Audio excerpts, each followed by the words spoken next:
আসসালামু আলাইকুম। আজকে রান্না করছি একটু গরুর মাংস। এটাকে মশলা দিয়ে মাখিয়ে রেখেছি। ঘরোয়া মশলা দিয়ে মাখিয়ে আমি রান্না করি। আলু কেটে নিয়েছি, পেঁয়াজ, কাঁচামরিচ নিয়ে নিয়েছি। এদিকে আমি ডালটাও বসিয়ে দিয়েছি, জলপাই দিয়ে ডাল। দেখেন এর ফাঁকে আমি একটু দেখাচ্ছি, এটা হলো আরএফএল থেকে একটা বক্স। এটা আমাকে গিফট করেছে আমাকে মেজো ননাস। এটাতে আপনি যার যেটা পছন্দ সেটাই রাখতে পারবেন। এটা চার চার বক্সের একটা মশলা কোট। এখানে আমি মশলাই রাখবো, মরিচ, হলুদ, লবণ, ধনিয়া, যার যেটা ইচ্ছা। অনেকে ভর্তার আইটেমও রাখতে পারবেন, অনেক অনেক ভর্তা রাখা যাবে। এটা আমাকে গিফট করেছে আমার জন্য না, আমার খুব ভালো লেগেছে। আরেকটা গিফট করেছে একটা চাবির রিং।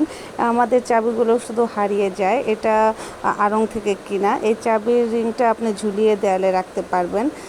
এদিকে আমার ডাল হয়ে গেছে, গরুর মাংসটাও বসিয়ে দিয়েছিলাম, কষানো হয়ে গেছে প্রায়।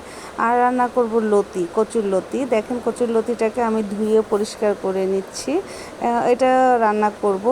লতিটা বাছার কারণে অনেকে খায় না, কেউ সাথে কাঁঠাল বিচি দিয়ে লতিটা বসিয়ে দিয়েছি, দেখেন শুটকি দিয়ে। আর একটু বসিয়ে দিলাম পোলাও। পোলাওটাও আমি চালটাকে ধুয়ে একটু বসিয়ে রেখেছিলাম, এখন এটাকে কষিয়ে ভাজা ভাজা করে রেখেছি। এদিকে আমার পোলাও হয়ে গেছে, দেখেন কি সুন্দর ঝরঝরে সাদা পোলাও, অনেক সুন্দর হয়ে গেছে। এদিকে সাদা ভাতও আমার হয়ে গেছে। পোলাও, সাদা ভাত, লতি, কাঁঠাল বিচি দিয়ে, জলপাই দিয়ে ডাল, গরুর মাংস সব আমার রান্না রেডি হয়ে গেছে। এখন সবাই খাওয়া দাওয়ার পালা। আগে বাচ্চা কাচ্চাদেরকে খাওয়া দাওয়া দিয়ে দিব, কারণ বাচ্চা কাচ্চারা এমনিতেই একটু ওদের খিদেটা তাড়াতাড়ি হয়ে যায়। আজকে সবাই আসবে বাসায়। দেখেন বাচ্চাদেরকে আগে আমি একটু খাওয়া দাওয়া খাবার দিয়ে দিয়েছি। ওরা খাওয়া দাওয়া আগে করে ফেললে তারপর আমরা বড়রা বসবো। আসলে কাজকর্মের ফাঁকে রান্না বান্না শেষ করে সব গুছিয়ে একসাথে হয় না।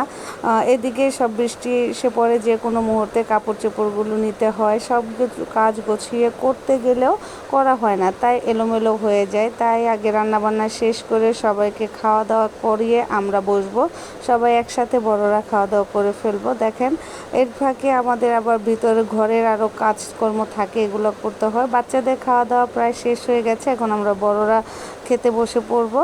আমাদের খাওয়া দাওয়া পর্ব প্রায় শুরু হয়ে গেছে। তারপর তো জানেনই মহিলাদের কাজকর্ম।